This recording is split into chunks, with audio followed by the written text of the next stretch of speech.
Looking in from the bay and in the direction of the Statue of Liberty, the view of the New York City skyline is impressive. Tons of concrete, miles of steel, and thousands of man-hours have led many to believe that it is one of today's modern wonders of the world. Isn't it a shame that you can't see it? We've all heard the old adage, a picture is worth 1,000 words. Let's see if it still holds true.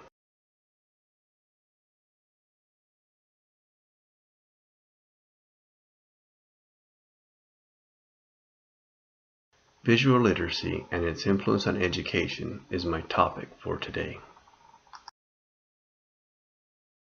Is the ability to read and write enough to be considered literate? Are the use of traditional texts adequate for teaching today's students? Today my presentation looks at a growing claim that basic reading skills and customary reading materials are not enough to prepare students for today's digital world. In fact, schools across the U.S. are feeling the presence and pressures of today's visual culture, which has shifted the way many students make meaning.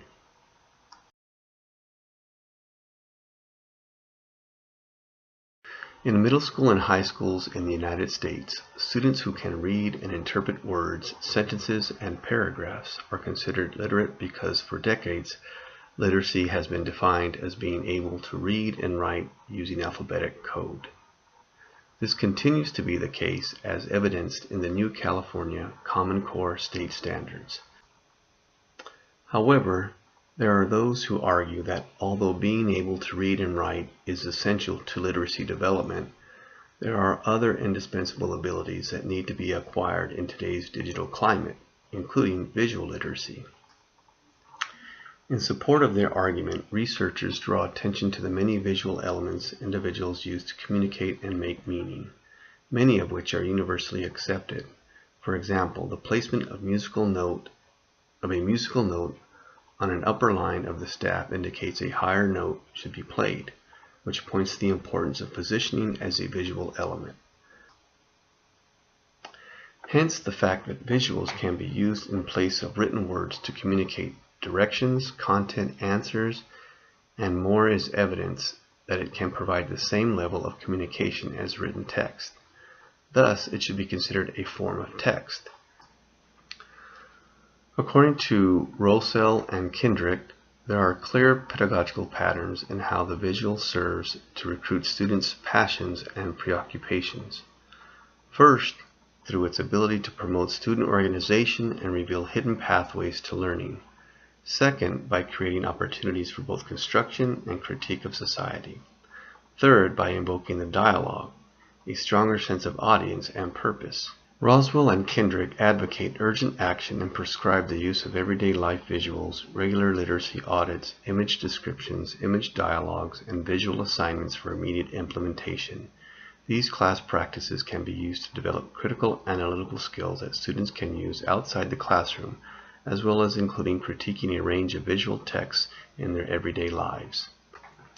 There is extensive research on gender and literacy with differing outcomes and recommendations, and inquiry into visual literacy is no different. Standardized tests over the past decade have shown an increase in underachievement by boys in reading and writing, and the trend is also supported by results from the Program for International Student Assessment. One explanation for this phenomena is that net geners, people who have grown up during the digital age, learn much better from visual images than from text-based ones, including adolescent boys. In other words, literacy in schools does not often mirror literacy in the everyday lives of boys. When planning any sort of instruction, it is imperative that the instructor be fully aware of the availability of resources, in addition to their appropriateness or level of quality for the lesson objective. For many schools, the main resource for teachers are their grade-level textbooks. An additional resource for teaching visual literacy are picture books. Picture books tell stories in both words and pictures. Authors and illustrators combine their talents to present complex and meaningful stories. Through the purposeful use of color, tone, media, and style, pictures can evoke emotions, conjure atmospheres, and initiate reader participation. O'Neill proposes a simpler guide for classroom teachers to assist students in developing visual literacy. She describes them as the 4 basic modes of picture-text interaction, and they include reinforcing, description, reciprocal, and establishing. The majority of California's ELLs continue to be taught in English immersion programs using numerous English as a second language methods and strategies. Among them are specially designed academic instruction for English, SADI, and guided language acquisition design, GLAD.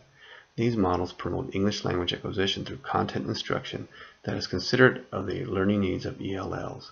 One of the more effective strategies utilized in both approaches is the use of visuals to help students understand, among other things, vocabulary and. Thanks to the numerous technological advancements, the 21st century may be best remembered for its support of a more visual culture.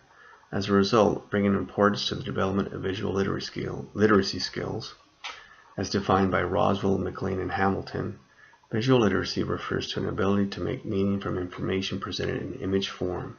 The reader of the image has the competence to interpret, evaluate, and represent the meaning in its visual form.